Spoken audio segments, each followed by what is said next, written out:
ये देश की जनता अब समझने लगी। उन्हें पता था अरविंद केजरीवाल को अगर जमानत नहीं मिलती है तो हमारे लिए दिक्कतें खड़ी होने वाली। ज्ञान वापी का फैसला लिया, उन्होंने कहा भाई ज्ञान वापी में देखा जाए, खोदा जाए कि कहाँ भोलेनाथ दबे हुए हैं। हाई कोर्ट हो चाहे नीचे लोअर कोर्ट हो, सबको कहीं ना कहीं इन्होंने दबाव में ले रखा। दबने के बाद अगले दिन उसको रिटायरमेंट, अगले दिन रिटायरमेंट हो जाता है और उसके बाद क्या बना देते हैं, लोकपाल। भले लोकपाल बनाओ और लूटपाल बन जाओ।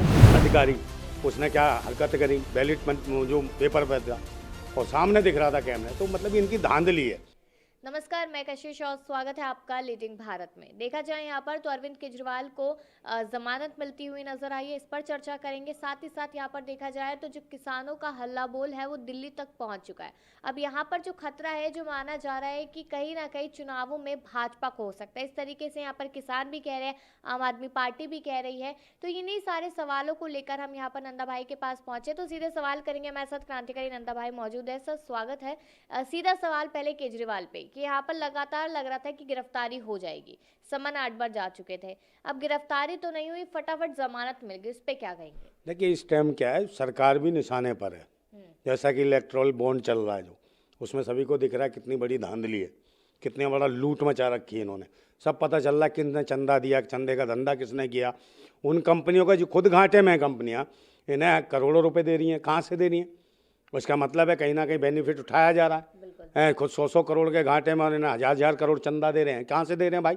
ये देश की जनता अब समझने लगी।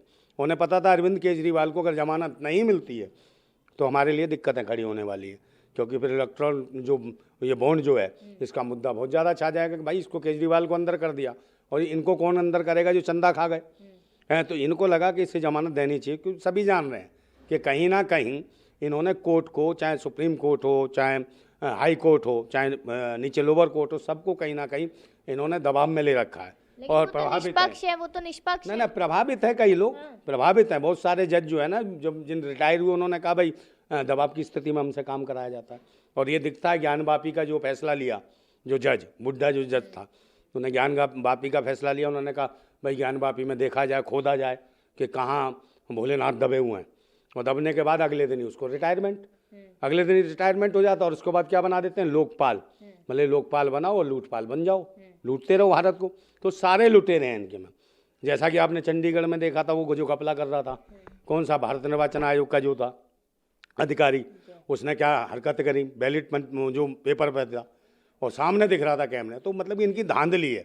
और यही वजह है कि पूरा देश उग्र हुआ पड़ा। किसान भी विरोध में, जवान भी विरोध में, महिलाएं भी विरोध में, मतलब छोटी छोटी बच्चियां विरोध में इनके, क्योंकि शोषण हो रहा है बहन बेटियों का। लेकिन आप ये देखिए ना, किसानों की हम बात करें अगर, तो किसानों को इतनी सारी सुविधाएं भाजपा सरकार दे रही, सम्मान निधि योजना दे रही, कृषि पर दे रही है, फसल पे दे रही। महिलाओं की आप बात करें, 100 रुपए सिलेंडर में फिर से कम कर दिए गए हैं। ये मैडम क्या कह रही है, 100 रुपए सिलेंडर से जरूरत नहीं है हमें, जरूरत तो पूरा चाहिए। सिलेंडर कितना था, 350-400 रुपए था, तब स्मृति ईरानी सिलेंडर पर बैठ जाती थी। अब देख लो क्या है, सिलेंडर का कितना महंगा कर दिया और खुद भी गोलगप्पा की तरह हो गई हैं। तो इससे थोड़ी देश चलेगा। और आप रही बात कि किसानों की सादत, मतलब उन्होंने हत्या करी, 850 किसानों की हत्या हुई। और किसने करी हत्या? सरकार ने, भाजपा सरकार ने। यही लोग थे, किसान मानने को तैयार नहीं थे। आपने गाजीपुर बॉर्डर पर देखा, सिंधु बॉर्डर पर देखा, कितने किसान बैठे थे, चारों बॉर्डर पर बैठे। कहते किसान तो मजदूरी कर रहे हैं, किसानी कर रहे हैं अपने खेतों में, वो तो बड़े बड़े यानी कि यहाँ पर पैसे वाले लोग हैं, खालिस्तानी लोग हैं, ऐसे कहा जा रहा है उनके। खालिस्तान कहीं नहीं है। खालिस्तान बताओ वर्ल्ड के किस नक्शे, किस मैप पे खालिस्तान? कौन मूर्ख लोग हैं जो खालिस्तान बता रहे हैं? वर्ल्ड के किसी नक्शे पे खालिस्तान का नक्शा दिखाई देता है क्या? और कौन लोग हैं जो बार बार खालिस्तानी बताते हैं, मिनी पाकिस्तान बताते हैं? ये भाजपा वाले लोग हैं जो ट्रोल करते हैं खालिस्तान। और कोई तो खालिस्तान नहीं बोल रहा, ना आंदोलन में किसान बोल रहा, ना कहीं नहीं। और आंदोलन को खालिस्तान से जोड़ देते हैं, कभी कहते हैं जाटों का आंदोलन, जाति से जोड़ देते हैं। बहन बेटियों की इज्जत भी लुटती हैं तो उसको भी वो आंदोलन करती हैं, तो जाटों से जोड़ देते हैं। तो ये वो लोग हैं, जात को जात से लड़ा रहे हैं, धर्म को धर्म से, मजहब को मजहब से, और भाषा को भाषा से, प्रांत को प्रांत से। आपस में ही ये लोग जो कहते हैं अखंड भारत, ये देश को खुद खंड करना चाहते हैं। ये बेईमान हैं, आतंकी हैं, देशद्रोही हैं। इनके खिलाफ लड़ने की जरूरत है।